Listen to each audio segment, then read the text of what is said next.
नमो परमात्मने नमः। संक्षिप्त धर्म पुराण आचार कांड। भगवान विष्णु की महिमा तथा उसकी उनके अवतारों का वर्णन। नारायणं नमस्कृत्यं नरं नरोत्तमं देवी सरस्वती व्यासं ततो जय मुदीरये। नरश्रेष्ठ भगवान नारायण और देवी सरस्वती तथा व्यास देव को नमन करके पुराण का प्रवचन करना चाहिए। जन्म और जरा से रहित कल्याण स्वरूप अजन्मा तथा अजर हैं, अनंत एवं ज्ञान स्वरूप हैं, महान है, विशुद्ध अनादि एवं पंच भौतिक शरीर से हीन है, समस्त इंद्रियों से रहित सभी प्राणियों में स्थित है, माया से परे है, उन सर्वव्यापक परम पवित्र मंगलमय अद्वय भगवान श्री हरि की मैं वंदना करता हूँ। मैं मन, वाणी और कर्म से विष्णु, शिव, ब्रह्मा, गणेश तथा देवी सरस्वती को सर्वदा नमस्कार करता हूँ। एक बार की बात है कि सर्वशास्त्र पारंगत पुराण विद्या कुशल शांत चित्त महात्मा सूत तीर्थ यात्रा के प्रसंग में नैमिषारण्य आए हुए थे और एक पवित्र आसन पर स्थित होकर के भगवान श्री हरि का ध्यान करने लगे। ऐसे उन क्रांतिदर्शी तपस्वी का दर्शन करके नैमिषारण्यवासी शौनकादि मुनियों ने उनकी पूजा की और स्तुति करते हुए उनसे यह निवेदन किया। ऋषियों ने कहा, हे सूत जी, आप तो सब कुछ जानते हैं, इसलिए हम आपसे पूछते हैं कि देवताओं में सबसे श्रेष्ठ कौन है, ईश्वर कौन है और कौन पूज्य है, ध्यान करने के योग्य भला कौन है और इस जगत के अस्तित्व पालन करता और संहर्ता कौन है।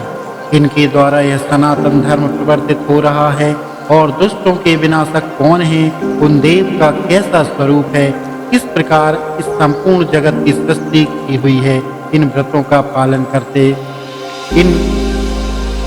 किन व्रतों का पालन करने से वे देव संतुष्ट होते हैं और किस योग के द्वारा उनको प्राप्त किया जा सकता है, उनके कितने अवतार हैं, उनकी वंश परंपरा कैसी है, वर्णाश्रमादि धर्मों के प्रवर्तक एवं रक्षक कौन है। हे महामते श्री सूत जी, इन सबको और अन्य विषयों को हमें बताएं तथा भगवान श्री नारायण की सभी उत्तम कथाओं का वर्णन करने की कृपा करें। सूत जी कहते हैं, हे ऋषियों, मैं उस गरुण महापुराण का वर्णन करता हूँ जो सारभूत है और भगवान विष्णु की कथाओं से परिपूर्ण है। प्राचीन काल में इस गरुण पुराण को श्री गरुण जी ने ही कश्यप ऋषि को सुनाया था और मैंने इसे व्यास जी के मुख से सुना था। हे ऋषियों, भगवान नारायण ही सब देवों में श्रेष्ठ हैं, वे ही परमात्मा एवं परब्रह्म हैं, उन्हीं से इस जगत की उत्पत्ति, स्थिति और संहार की क्रियाएं होती रहती हैं। वे जरा मरण से रहित हैं। वे भगवान वासुदेव अजन्मा होते हुए भी जगत की रक्षा के लिए सनत कुमार आदि अनेक रूपों में अवतार ग्रहण करते हैं। हे ब्रह्मांड, उन भगवान श्री हरि ने सर्वप्रथम कौमार सर्ग में सनत कुमार आदि जिनके रूप 4 बताए गए हैं के रूप में अवतार लिया था और कठोर तथा खंड ब्रह्मचर्य का पालन किया। दूसरे अवतार में उन्हीं यज्ञेश्वर श्री हरि ने जगत की स्थिति के लिए हिरण्याक्ष के द्वारा रसातल में ले जाई गई पृथ्वी का उद्धार करते हुए वराह शरीर को धारण किया। तीसरे ऋषि सर्ग में देवर्षि नारद के रूप में अवतरित होकर उन्होंने सात्वत संत नारद पांचरात्र का विस्तार किया, जिससे निष्काम कर्म का प्रवर्तन हुआ। और चौथे श्री नर नारायण अवतार में भगवान श्री हरि ने धर्म की रक्षा के लिए कठोर तपस्या की और वे देवताओं तथा असुरों द्वारा पूजित हुए। वहीं 5वें अवतार में भगवान श्री हरि कपिल नाम से अवतरित हुए, जो सिद्धों में सर्वश्रेष्ठ हुए और जिन्होंने काल का प्रभाव से लुप्त हो चुके सांख्य शास्त्र की शिक्षा दी। 6ठे अवतार में भगवान श्री नारायण ने महर्षि यत्री की पत्नी माता अनुसुईया के गर्भ से भगवान दत्तात्रेय के रूप में अवतीर्ण होकर राजा अलर्क और प्रहलाद आदि की अन्वेक्ष की अर्थात ब्रह्म विद्या का उपदेश दिया।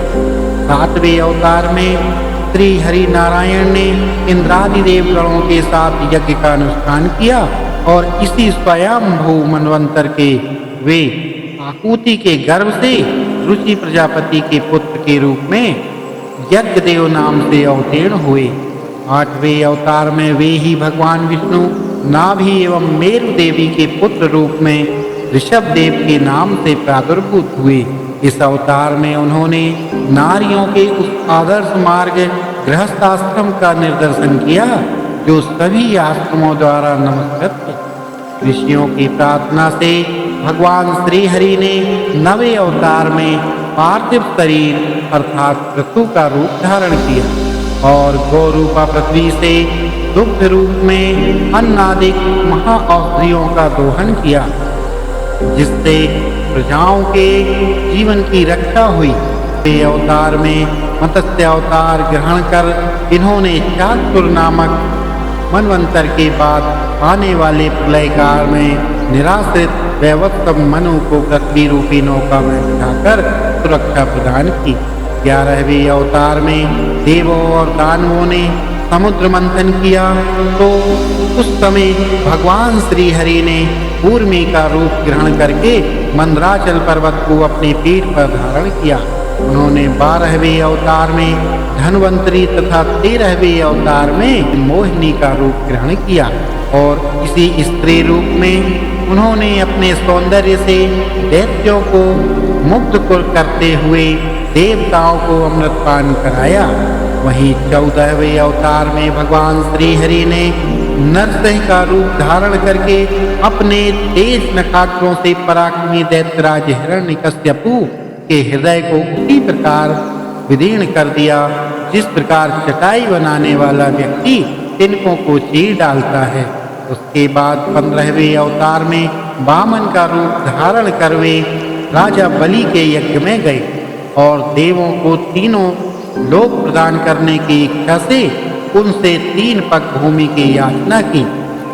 तदंतर 16वें अवतार में भगवान परशुराम के रूप में ब्राह्मण दोहित क्षत्रियों के अत्याचारों को देखकर उनको क्रोध आ गया और उसी भावावेश में उन्होंने 21 बार पृथ्वी को क्षत्रियों से रहित कर दिया। तदंतर 17वें अवतार में ये पाराशर द्वारा सत्यवती से महर्षि व्यास के नाम से अवतरित हुए और मनुष्यों की अल्पज्ञता को जानते हुए इन्होंने वेद रूपी वृक्ष को अनेक शाखाओं में विभक्त किए। श्री हरि ने देवताओं के कार्यों को करने की इच्छा से राजा के रूप में दशरथ पुत्र श्री राम के नाम से 18वां अवतार लेकर समुद्र बंधन आदि अनेक पराक्रमपूर्ण कार्य किए। 19वें तथा 20वें अवतार में श्री हरि विष्णु ने वृष्णि वंश में श्री कृष्ण एवं बलराम का रूप धारण करके पृथ्वी के भार का हरण किया। 21वें अवतार में भगवान कलयुग की संधि के अंत में देवद्रोहियों को मोहित करने के लिए कीकट देश में जिन पुत्र बुद्ध के नाम से अवतीर्ण होंगे और इसके बाद कलयुग की 8वीं संध्या में अधिकांश राजवर्ग के समाप्त हो जाने पर वे ही श्री हरि विष्णु यशा नामक ब्राह्मण के घर कल्कि नाम से अवतार ग्रहण करेंगे। हे ऋषियों, मैंने यहाँ पर भगवान नारायण के कुछ ही अवतारों की कथा का वर्णन किया है। सत्य तो यह है कि सत्व गुण के अधिष्ठान भगवान विष्णु के असंख्य अवतार हैं, जैसे हयग्रीव आदि पुरुष इत्यादि। मनु वेद वेदताओं तथा सृष्टि प्रवर्तक सभी ऋषि उन्हीं विष्णु की विभूतियाँ कही गई हैं। उन्हीं मनु आदि श्रेष्ठ ऋषियों से ही इस जगत की सृष्टि आदि होती है, इसलिए इस व्रत के द्वारा इनकी पूजा करनी चाहिए। प्राचीन काल में भगवान वेद व्यास ने इसी महागरुण पुराण को मुझे सुनाया था। ओम नमो भगवते वासुदेवाय नमः। इस वीडियो में इतना ही। इस अगले वीडियो में आप सभी का कल्याण हो, आप सभी स्वस्थ रहें। हरि ओम तत्सत, हरि ओम तत्सत।